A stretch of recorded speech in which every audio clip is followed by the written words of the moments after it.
Alright, I'm gonna try to get off my hiatus with 2 videos. So let's start with modernization. Now, when people say modernize, that usually implies some level of, how do I put this? Being behind. Some level of delay in terms of where the current situation is. So let's say technologically most people are here. When you're trying to modernize, usually you're behind that. And then there are, of course, those who are ahead of that. Think of like the CCP when it comes to electricity. They are quite good at it, in all honesty.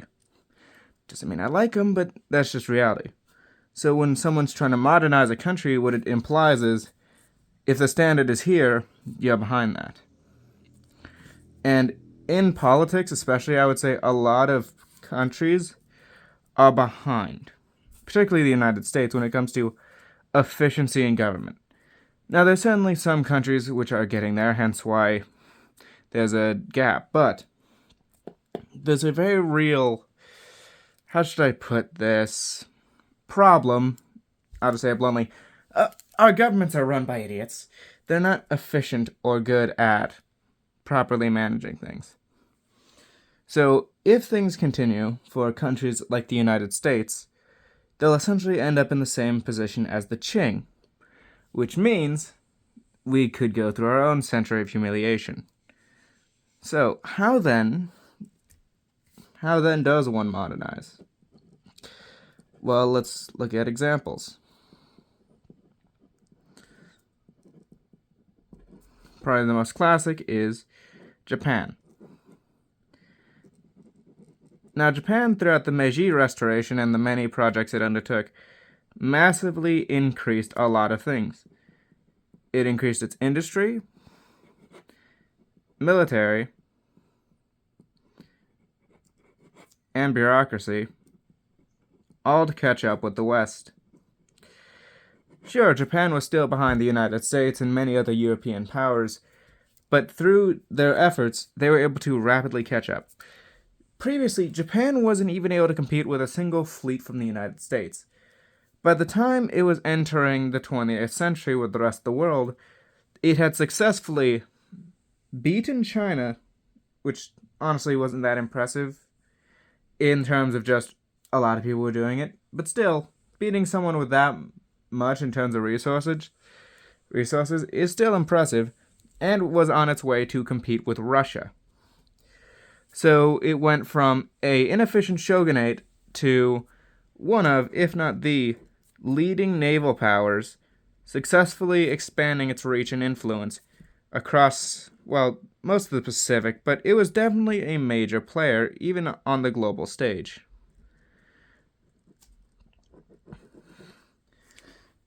And that is a very important thing. They caught up by looking at what they were behind in: industry, military modernization, bureaucratic efficiency, and took it as the baseline for every single thing the state was trying to do. In order to reach this point, they basically said, sideline everything, sideline every important thing that's on the docket. If it doesn't contribute to this, not the priority. Let's focus on what we need to do. So they focused on strengthening the state, paying the military, modernizing the equipment they were issuing, everything. Similarly, the Qing had a modernization movement as well. This horrible dragon will be our Qing flag. But the issue was, what made this fail? Well, corruption, inefficiency, and apathy. See, the Qing never really saw a need to modernize for a long time. After the Opium Wars, you better believe it was the front of their mind of, oh freak, we probably should change things, especially after Russia started carving them up alongside France, Britain, and every other major European power. In fact, even the United States sent ships over to negotiate with the Qing to receive favorable treatment. And what made the Qing especially suffer was the fact that there were reformers, plenty of them actually, who tried to get the Qing state on track so that it could actually hold up to Europe and America's pressure. But instead of reforming normally, they had to do it through a civil war. Because fundamentally, the Qing state was unable to surpass these internal problems and instead fell to them. Now, Japan had a semi-similar thing with a entrenched bureaucracy that was hard to get rid of. They overthrew them as well, but they had an already established government in place that could easily take the position. Because Japan, before this, was under the Tokugawa, basically a military dictatorship. So when they replaced the military dictatorship with a monarchy that was existing parallel to the dictatorship for hundreds, if not thousands of years, then the transition was easier, and it wasn't Japan losing its entire identity. It was just those guys who were in charge before, nope, we're gonna put this guy in charge now. Also, anyone loyal to the previous guys get the freak out or die. Which actually led to some interesting things, but that's besides the point. So, naturally, here's a good example of failure and a success in the same time period. What about the modern day? What are some examples of modernization now? As much as it pains me to say these people have done so, the Islamic State, to some extent, has modernized as well. But it's modernized in a different form. See, how should I explain this? When you have ideas like fundamentalism, normally they just die. Fundamentalists have issues actually keeping up with modern times, especially technologically. But the Islamic State is different. Not because they aren't horribly backwards, they really are in terms of beliefs, but because pragmatism has superseded any of their other arguments. So fundamentally, they've kept their identity, Islamic fundamentalism, but they've also adapted to modern tactics and modern situations. And they've, of course, actually tried to be diplomatic. Just not with others who are against them. They're not being diplomatic to the Iraqi government, no.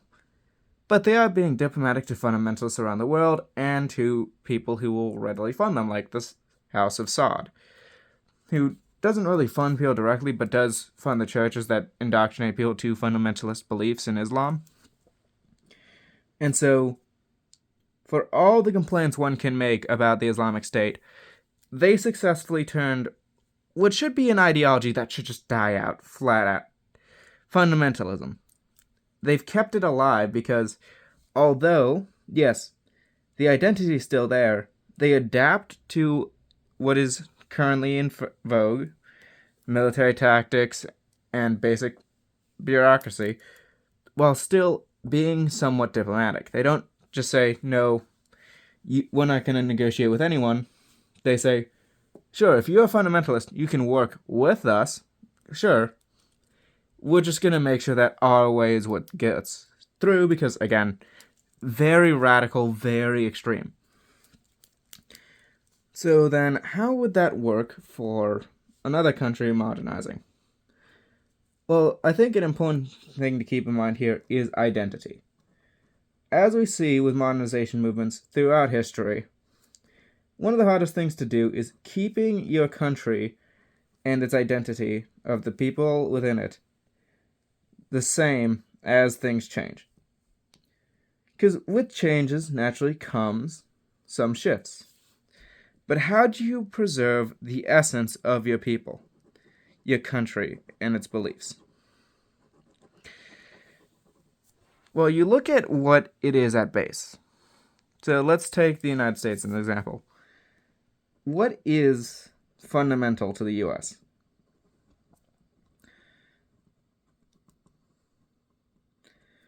a lot of people may want to say equality. Yes, it is a big deal for a lot of people in the US, but it's not baseline. Look at what the United States was in the 1770s, when it wasn't really a country yet so much as a coalition of many independent sovereign states. Was equality a focus then? No, not really.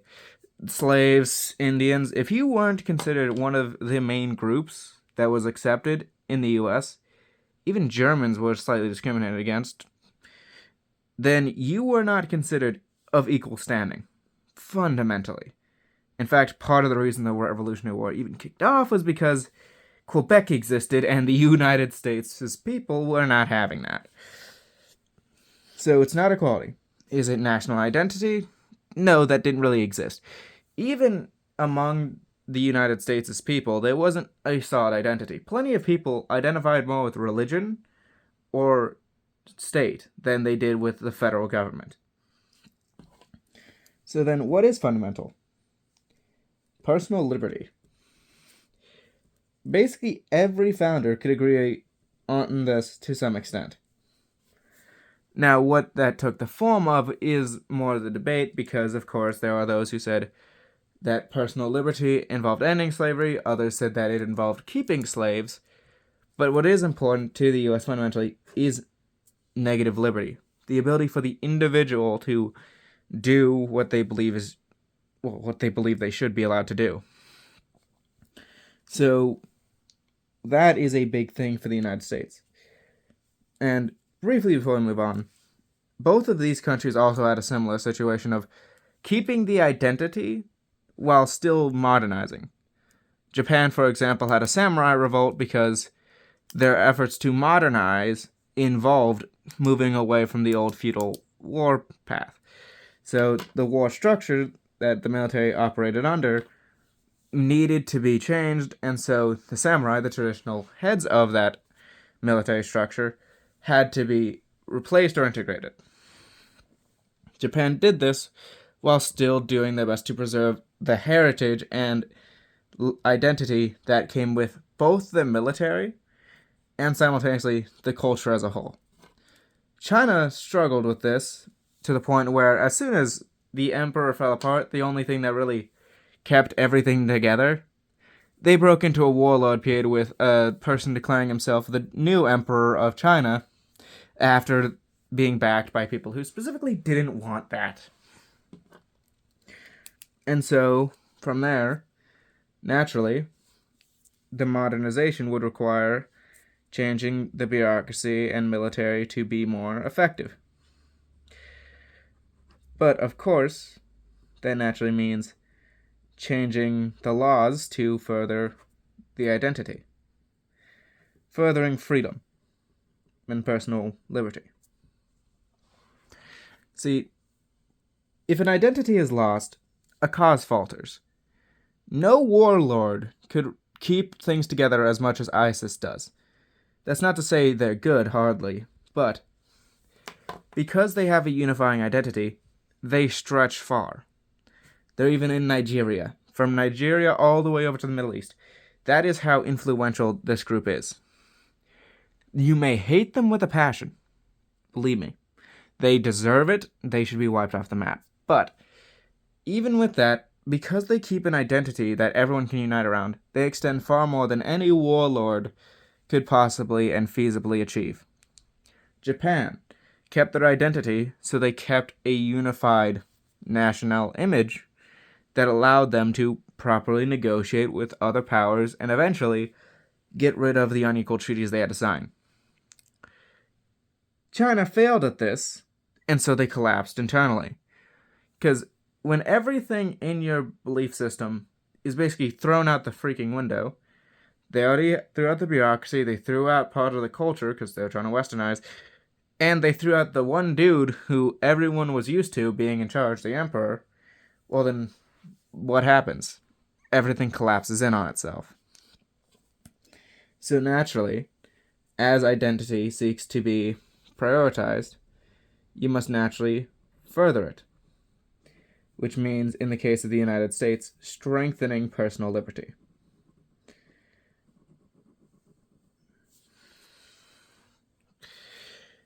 And that's the key. If we're behind, which I do believe in part the United States is here, then it must, in order to not just catch up, but surpass things and get on the bleeding edge again, we must further personal liberty. Weaken the restrictions on it, lower the attempts to restrain it. That doesn't mean we should just suddenly say, oh yes, you can do what you want. But it does mean making it clear that liberty is a priority for the state. And that any compromise on it, even if it means destroying all equality, is a necessity.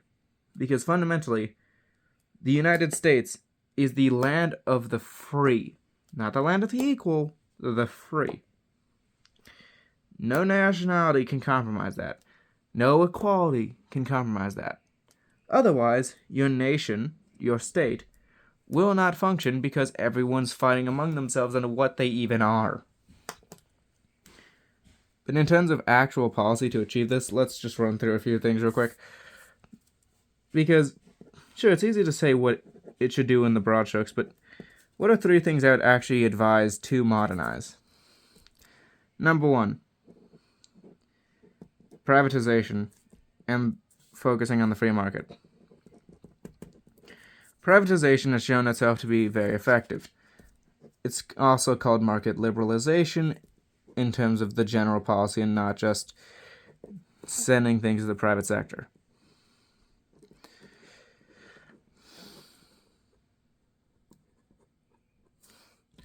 Now, why would I advise this? Well, 1, it's shown itself to be effective.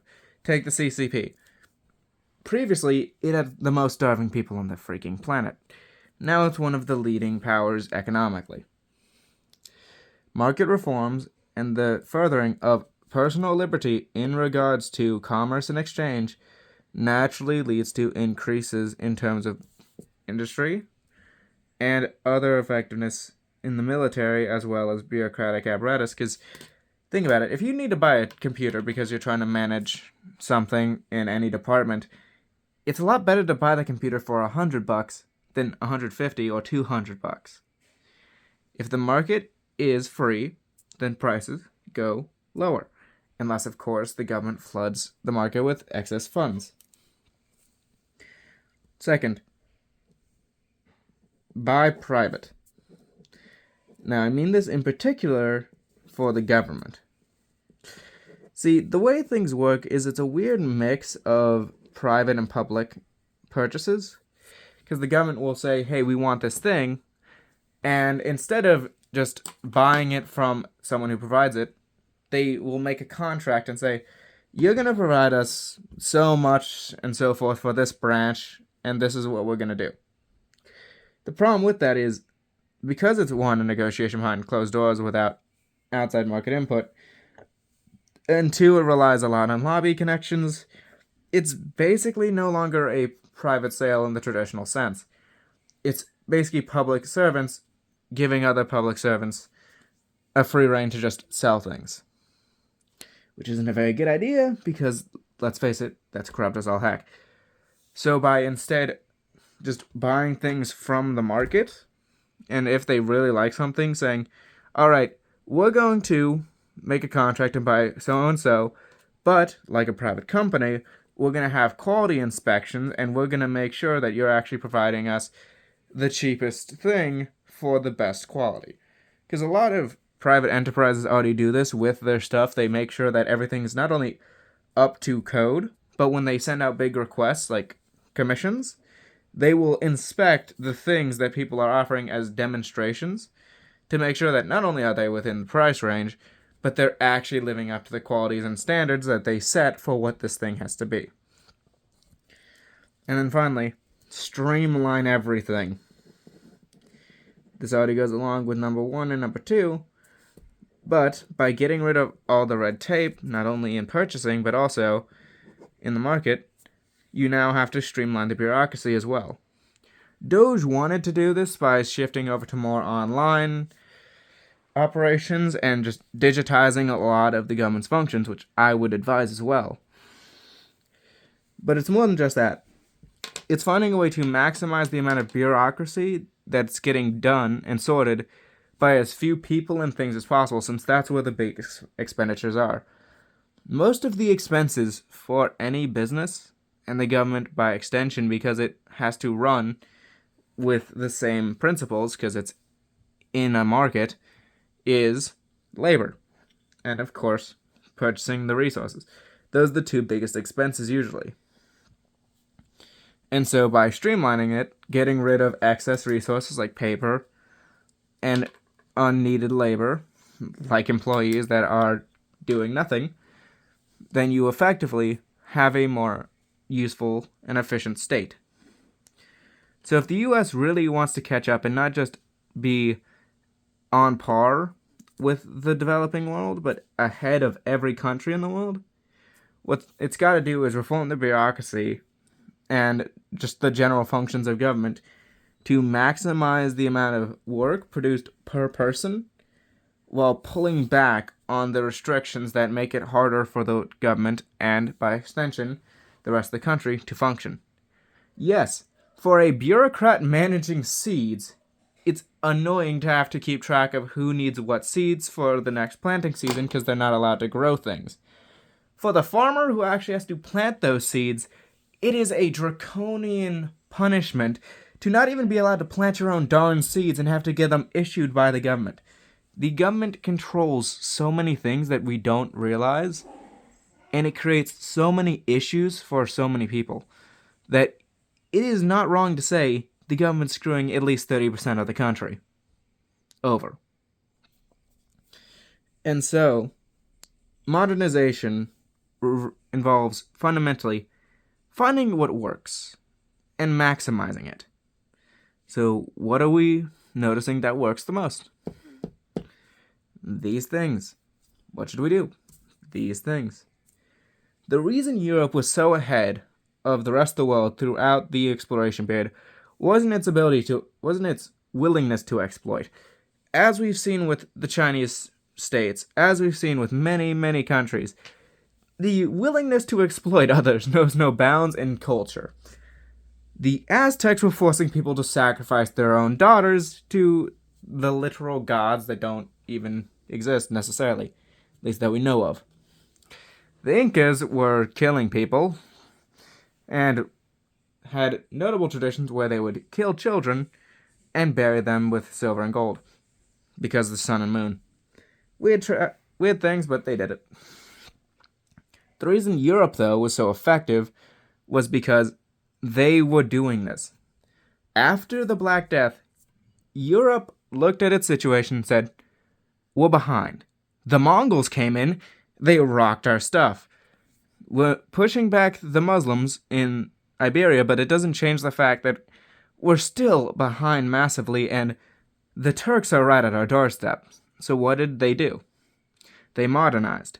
Moscow modernized its military and bureaucracy with the focus of kicking out the Golden Horde, the remainder of the Mongols.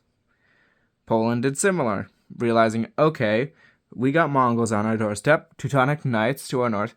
We need to prepare our military to deal with that. The French and English, of course, prepared to kill each other because their favorite pastime, with France in particular centralizing a lot of power to maximize its efficiency.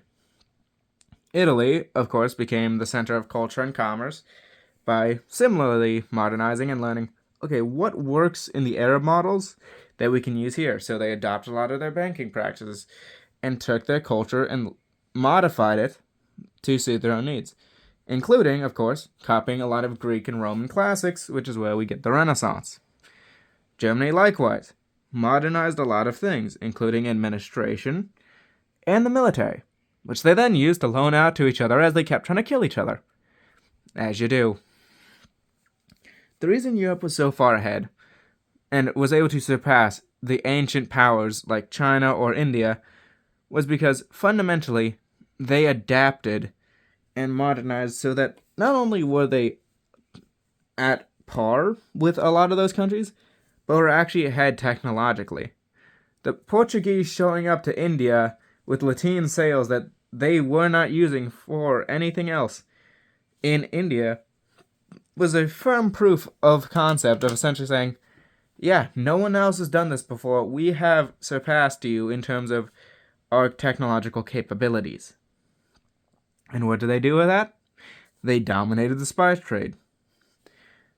The English, using what they learned from their wars with France and their later consolidation of the Isles to conquer much of North America, came from, again, this idea of what do we know works, how do we use it, and how do we ensure it gets even better?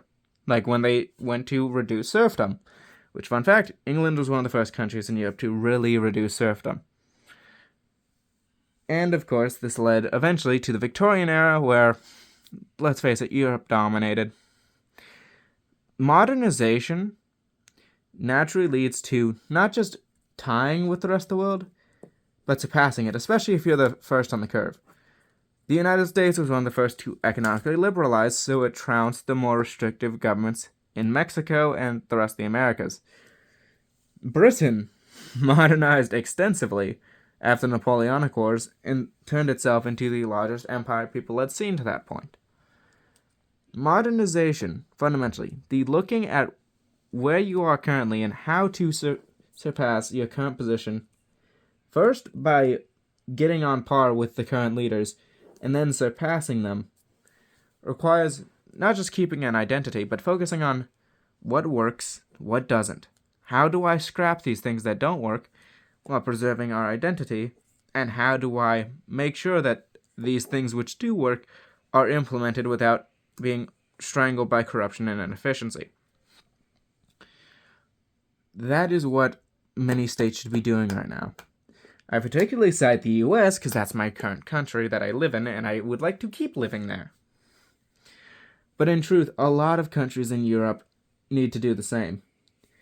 France, as much as many people like to hold them up as a beacon for the many things that liberalism has done for the world, fail because part of their belief systems includes things that don't work. They want to keep their social safety nets, but they also don't realize that they can't afford them. They do not have the financial stability to afford them. They don't have the growth to support them. If France does not adapt, it will be the Qing.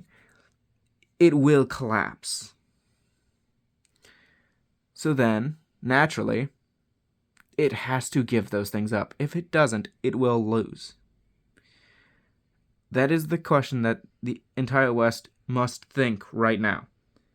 How do we, while preserving our identity and culture, make sure that we don't end up like the Qing that we used to bully? And that is where I'll leave it. You cannot modernize by pretending you're the best at everything. You cannot modernize by abandoning your identity. But you can by being pragmatic and realizing, I may like this thing, but I can't afford it. So while I will preserve my identity as best as I can, I'm gonna have to abandon a few things that I really like. That is reality. Welcome to it.